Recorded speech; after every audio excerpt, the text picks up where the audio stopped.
Oke, Assalamualaikum warahmatullahi wabarakatuh. Perkenalkan, nama saya Aidil, Prodi PGSD Fakultas FKIP, NIM 2025616067. Saya akan menjelaskan materi yang telah diberikan dosen kepada saya dan saya akan menjelaskan. Oke, langsung saja saya akan menjawab pertanyaan nomor 1. Tuliskan masing-masing dua pernyataan dan bukan pernyataan. Oke, jawab.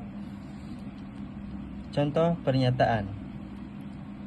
Seperti 5 tambah 3 sama dengan 8. Oke, 2. Dan air mendidih pada suhu 100 derajat Celcius. Memenuhi syarat, keduanya mintakan suatu fakta yang dapat dievaluasi benar atau salah. Contoh bukan pernyataan. 1. Apakah kamu sudah belajar hari ini?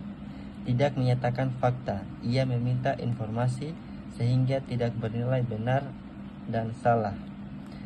Kalimat tolong tutup pintu juga bukan proposisi karena tujuannya memberi instruksi, bukan menyatakan sesuatu yang dapat dinilai benar atau salah. Dalam logika formal, kita selalu mengenali proposisi berdasarkan bentuk deklaratif dan adanya nilai kebenaran. Oke, langsung saja kita lanjut ke soal nomor 2. Buatlah kalimat proposisi pada setiap premis dan kesimpulan serta lengkapi tabel kebenaran berikut. Diketahui dua premis, yaitu premis pertama P implikasi Q atau ditulis P maka Q. Premis kedua implikasi tidak Q atau R maka tidak Q. Dan yang ingin dibuktikan P maka tidak R. Kita akan membuktikan apakah kesimpulan ini benar dan logis menggunakan tabel kebenaran. Langkah pertama, kita tentukan semua kemungkinan nilai benar dan salah P, Q, dan R. Ada 8 kemungkinan, karena masing-masing bisa bernilai benar atau salah. Kemudian kita isi kolom satu per satu.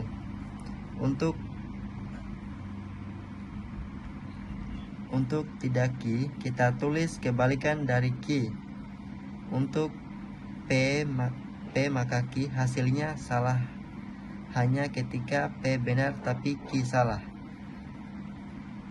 Begitu juga dengan R maka tidak Q, salah hanya kalau R benar dan tidak Q salah. Lalu kita buat konjungsi atau dan, yaitu P maka Q dan R maka tidak Q. Selanjutnya kita cari P maka tidak Q, yaitu pernyataan yang ingin dibuktikan. Terakhir kita lihat hasil dari P maka Q dan R maka Q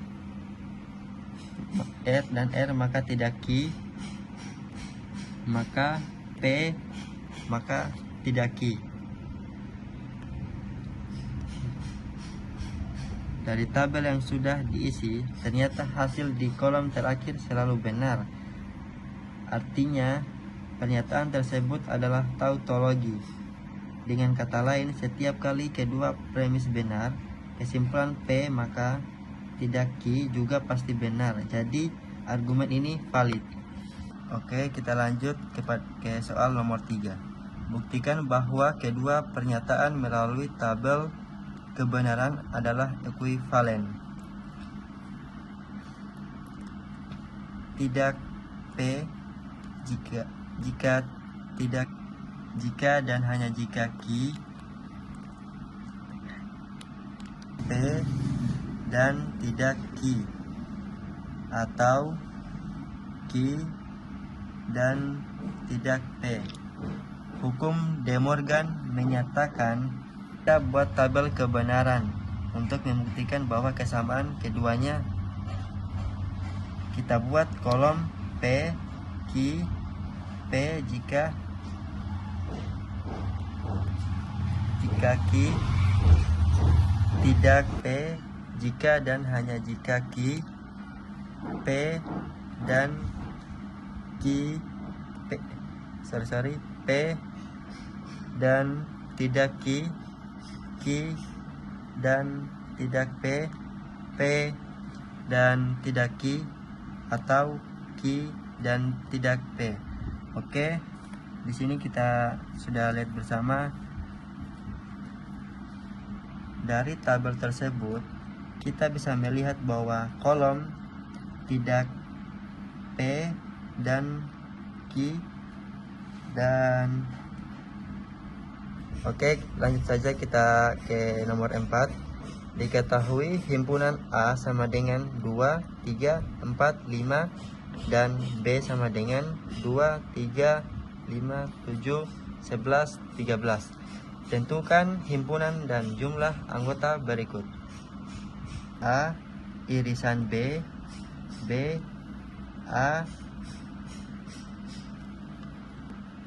gabungan B, C, A selisih B.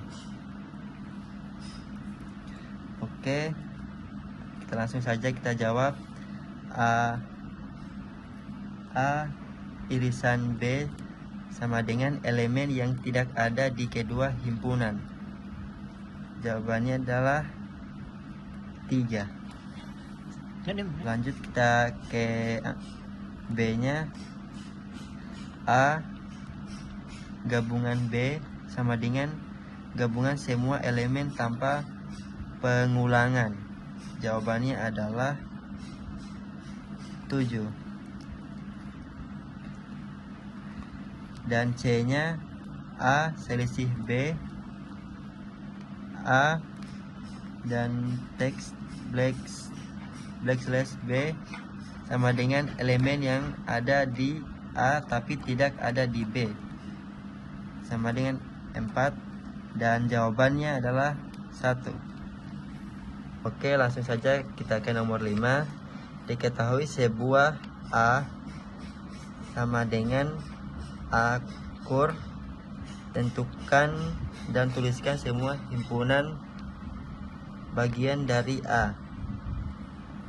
Baik, kita tahu bahwa himpunan bagian atau subset adalah himpunan yang berisi sebagian atau seluruh anggota dari himpunan asal. Jika sebuah himpunan memiliki n anggota, maka banyaknya himpunan bagian dapat dihitung dengan rumus 2n. Karena himpunan A memiliki 4 anggota, yaitu A, K, U, R dan R, maka 24 sama dengan 16. Artinya ada 16 himpunan bagian. Dan himpunan-himpunannya itu ini adalah 1 himpunan kosong, 2A, 3K, 4U, 5R, 6A, Q, dan seterusnya. Bisa dilihat di sini dari akhir. Jadi jumlah keseluruhan himpunan bagian dari A adalah 16 buah. Oke, langsung saja kita lanjut ke nomor terakhir, yaitu nomor 6. Dari 30 orang siswa yang mengikuti lomba di sekolah dan masing-masing anak itu ada 16 siswa yang mengikuti lomba matematika. Sedangkan 15 siswa yang mengikuti lomba IPA dan ada 9 siswa yang mengikuti keduanya. Hitunglah beberapa banyak siswa yang tidak mengikuti kedua lomba. Siswa yang ikut lomba matematika sama dengan 16. Siswa yang ikut lomba IPA sama dengan 15. Siswa yang ikut keduanya sama dengan 9. Jadi jumlah yang ikut setidaknya salah satu lomba sama dengan 16 tambah 15 kurang 9 sama dengan 22. Jadi yang tidak mengikuti kedua lomba sama dengan total setidaknya 1 sama dengan 30 kurang 22 sama dengan 8. Jadi siswa yang tidak mengikuti kegiatan adalah 8 orang. Oke, itulah hasil materi atau paparan yang saya sudah jelaskan tadi.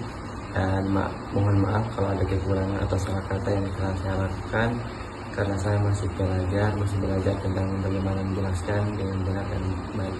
Oke, terima kasih.